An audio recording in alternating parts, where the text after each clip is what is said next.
On a freezing night in the Roman Empire, a soldier stopped at the gates of a city. He was trained to fight, to obey, to survive. But what he did next had nothing to do with war. He drew his sword, not to take a life, but to give half of his own warmth away. And in that moment, a soldier began to disappear, and a saint quietly took his place. Martin was born around the year 316 in a world defined by power. The Roman Empire stretched across continents, its armies unmatched, its authority unquestioned. His father was a tribune in the Roman army, a respected officer, a man who had earned his place through discipline and loyalty. From the very beginning, Martin's future seemed decided. He would become a soldier. He would serve Rome. He would follow orders. But even as a child, Martin didn't quite belong to that world. At the age of 10, he began visiting a Christian church.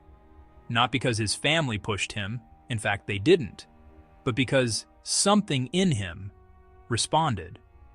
Christianity at the time was still growing, still misunderstood, sometimes even dangerous.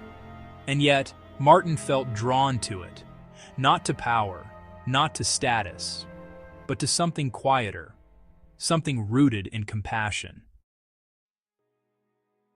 At 15, the choice was no longer his. By Roman law, the son of a veteran soldier was required to serve, so Martin was enlisted. He was given armor, a horse, a weapon, and a role in one of the most powerful armies in history. But Martin did not become the soldier Rome expected. While others chased glory, he chose restraint. While others demanded service, he gave it. He treated his servant as an equal. He shared his food. He lived simply, almost like a monk trapped in a soldier's life. To the men around him, this was confusing, even suspicious. But Martin wasn't trying to stand out. He was trying to stay true to something he didn't fully understand yet. Then came the winter. Cold, biting, unforgiving. Near the city of Amiens, Martin approached the gates. That's when he saw him, a beggar, barely clothed, shaking, invisible to everyone else. People passed by, soldiers, merchants, citizens. All of them saw the same thing, and did nothing. Martin stopped. He looked at the man, and realized something uncomfortable. He had nothing left to give. No money, no food, only what he wore. For a moment, he hesitated. Then, without a word, Martin unsheathes his spatha deliberately, not in anger, not in defense, but with precision. The cloak of a Roman soldier, a symbol of duty, identity, belonging. And he gave half of it away, to a man the world had ignored. He kept the other half, not out of selfishness, but because it was all he had left. Some laughed at him, others stared, but Martin walked away, unchanged on the outside, and completely changed within. That night Martin had a dream. He saw Jesus, standing among angels, wearing the half-cloak he had given away, and Jesus said, "Martin, who is still only a catechumen, has clothed me with this garment." It wasn't just a dream. It was recognition. For the first time, Martin understood what he had done mattered, not because it was seen, but because it was real. And from that moment on, there was no turning back. At 18, Martin made a decision that defied everything expected of him. He refused to fight. When called into battle, he declared, "I am a soldier of Christ. I cannot fight." To Rome, this was betrayal, cowardice, unacceptable.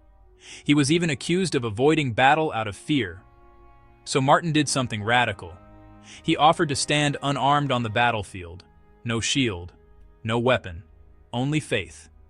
Before that could happen, a truce was declared. The battle never came, but Martin's decision had already been made.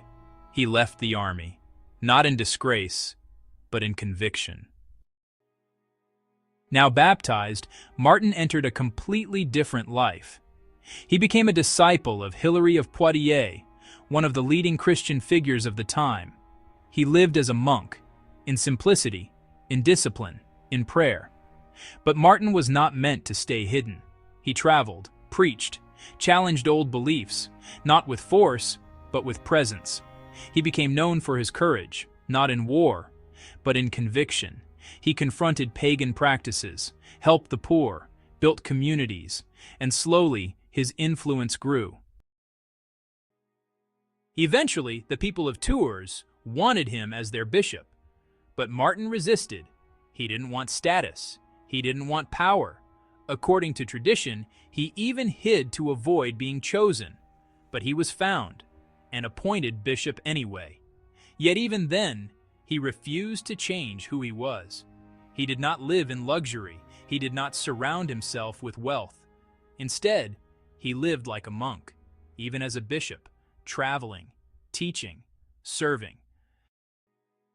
Martin of Tours became one of the most respected figures in early Western Christianity. Not because he conquered lands, but because he never tried to. His story spread across Europe. A Roman soldier who chose compassion over violence, a man who saw dignity where others saw nothing. His life became a model, not of power, but of transformation.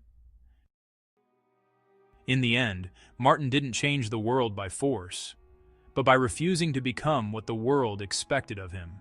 And on a cold winter day, with nothing but a sword and a cloak, he showed that true strength is not in taking, but in giving.